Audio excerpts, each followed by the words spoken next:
Shalom à tous. Alors une des questions qu'on devrait se poser au moins une fois de temps en temps, c'est est-ce que Yeshua a changé ma vie? Est-ce que les évangiles, est-ce que la Torah de Yeshua ont transformé ma vie? Parfois il est bon de s'arrêter sur le chemin étroit et de faire le point. Est-ce que j'avance dans la bonne direction?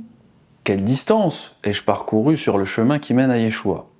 Cela permet de prendre du recul, de sortir la tête du guidon et même de nous encourager en regardant la distance parcourue. Parfois, notre vie spirituelle est au point mort. Nous faisons du surplace. Alors je ne veux pas tomber dans la tradition du monde de faire de bonnes résolutions chaque année, mais il est parfois bon de faire une pause et de regarder derrière nous le chemin que nous avons parcouru avec Yeshua. Évidemment, les gens du monde vont parfois faire leur bilan. Ils vont se demander, est-ce que ma carrière au boulot se passe bien? Quel est le bilan de mon année de musculation? Les gens du monde aiment connaître leur progrès. Mais est-ce que nous, les croyants, faisons parfois le bilan de nos progrès spirituels? Combien de commandements ai-je réussi à mettre en pratique cette année? Est-ce que j'arrive à donner plus d'amour à ceux qui m'entourent?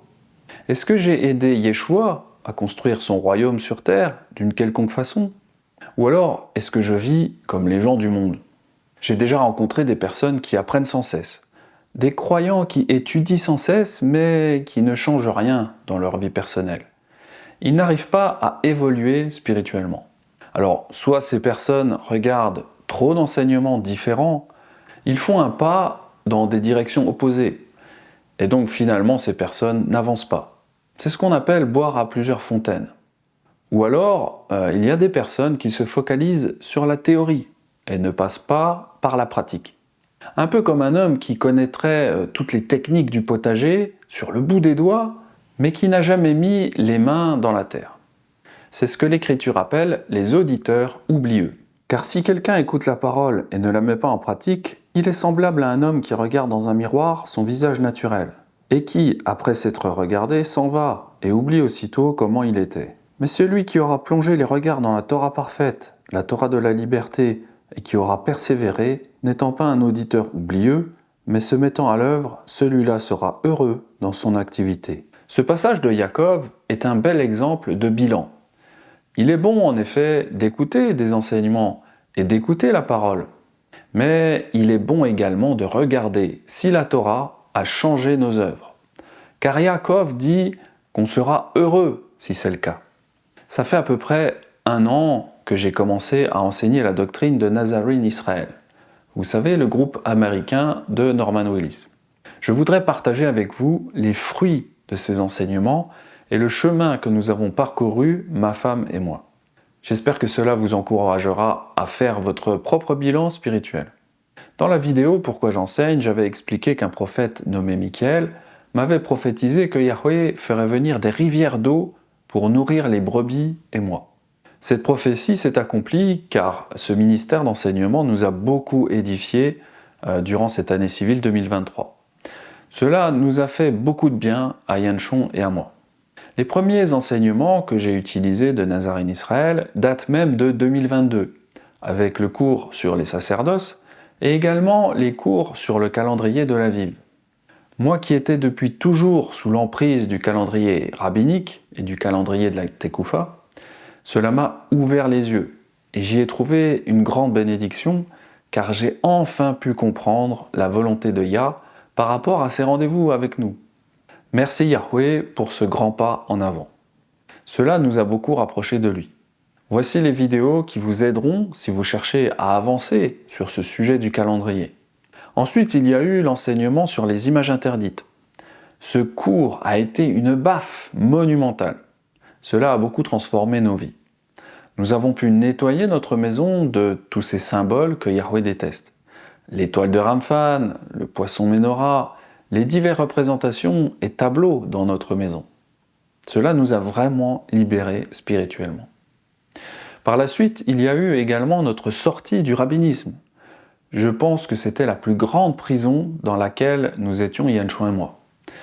Mais Yanchon était vraiment encore plus sous l'emprise que moi. Elle souhaiterait rapidement vous en parler. Shalom à tous. À vrai dire, j'ai suivi l'enseignement des rabbins pendant 7 ans. Je les trouvais pleins de connaissances et d'humour. À l'époque, j'appréciais beaucoup Benchetrit avec ses blagues et ses jeux de mots. Heureusement, Benjamin veille sur moi et m'a dit un jour « Attention, cet homme se moque très souvent de notre maître. Il peut t'éloigner de Yeshua. » En effet, on a connu quelqu'un converti au judaïsme en reniant Yeshua après un voyage en Israël. Donc j'ai arrêté d'écouter Benchetrit, mais je continuais à écouter d'autres rabbins qui me semblaient moins moqueurs. J'avais une grande soif de connaissances et j'étais attirée par des mystères comme la Gematria, la Kabbalah, etc. Je me sentais privilégiée d'avoir accès à ces choses compliquées et cachées. Mais au final, je dois avouer qu'à part de faire grandir mon orgueil, ces connaissances n'ont pas porté de grands fruits sur moi. En parallèle, nous avons remarqué que beaucoup perdent la joie en suivant les traditions rabbiniques, moi y compris. Je m'interdisais d'utiliser de l'eau chaude pendant le jour de Shabbat, car une flamme s'allume dans le chauffe-eau. J'avais ressenti plus l'inquiétude et la culpabilité que la paix et la joie. Donc je remercie Yah de m'avoir libérée des traditions d'hommes, ainsi des fardeaux lourds. Alors cette sortie du rabbinisme nous a demandé des mois d'études et de travail pour comprendre l'ampleur de la situation. Il y a encore tellement de croyants qui sont piégés là-dedans, c'est terrifiant. C'est une vraie prison spirituelle. Mais bon, quand on sait que c'était l'un des combats principaux de Yeshua dans les évangiles, eh bien je comprends qu'on ait eu beaucoup de difficultés pour nous en sortir. On était terriblement aveuglés. C'est d'ailleurs le même aveuglement dont souffrait l'apôtre Shaoul avant de rencontrer Yeshua sur le chemin de Damas. Il avait même eu des écailles qui lui sont tombées des yeux. C'est dire la puissance de cet aveuglement. Et cela explique pourquoi il est encore si puissant aujourd'hui chez les croyants en Yeshua. Pour sortir de ce piège, il faut absolument regarder ces 3 enseignements, acte 15, rabbin versus apôtre, l'enseignement pourquoi Yeshua reprenait les rabbins, et ensuite regardez également Talmud et Torah. Après cela, il y a eu les enseignements sur le mariage. Ces enseignements nous ont aussi renforcés et fortifiés dans notre couple. Nous avons également rédigé une ketouba dans ce sens. Il y a eu aussi le cours sur les anniversaires. Nous avons dès lors arrêté de fêter les anniversaires pour toute la famille. Et eh bien c'est pas plus mal, les enfants ne sont pas moins heureux, ils ont compris notre démarche. Bon les enfants, cette année, on a décidé de ne plus fêter les anniversaires. Est-ce que vous pouvez me dire pourquoi les anniversaires, c'est pas une bonne chose? Parce qu'on ne glorifie pas Dieu, on se glorifie nous-mêmes. Très bien. Et toi, Zach? Parce que ça fait rien pour Dieu. Ok. Alors maintenant, j'ai une autre question par rapport aux anniversaires. Est-ce que vous êtes triste qu'on ne fête plus les anniversaires à la maison? Non. Pourquoi? Parce que il y a beaucoup trop de bonbons, du coup t'as des caries des fois. Et toi, Naël? Moi je trouve que c'est pas trop triste non plus, parce que on est heureux tous les jours, on a juste besoin d'amour. Eh bien, quelle belle réponse. Alors, même si on ne fait plus les anniversaires, est-ce que vous avez quand même des cadeaux pendant l'année? Oui, on a toujours des petits cadeaux. Par exemple, maman, elle nous offre des habits, elle nous achète tous les jours à manger. Mais vous avez quand même des cadeaux. Ben oui. Quoi par exemple? On a quelques jouets, on a à manger, on est assez bien. Mais à manger, c'est pas un cadeau. Ce qu'on n'a qu'un cadeau, c'est que, par exemple, elle nous donne des jouets. Et toi, Naël? Mais parfois, elle nous offre des puzzles, des jeux pour qu'on réfléchisse. Des petits cadeaux qui sont chouettes. Donc même si on ne fête plus les anniversaires, vous êtes toujours heureux, vous avez toujours des cadeaux de temps en temps. Oui, c'est toujours bien. Ouais. On a toujours quelques petits cadeaux les années. Ok.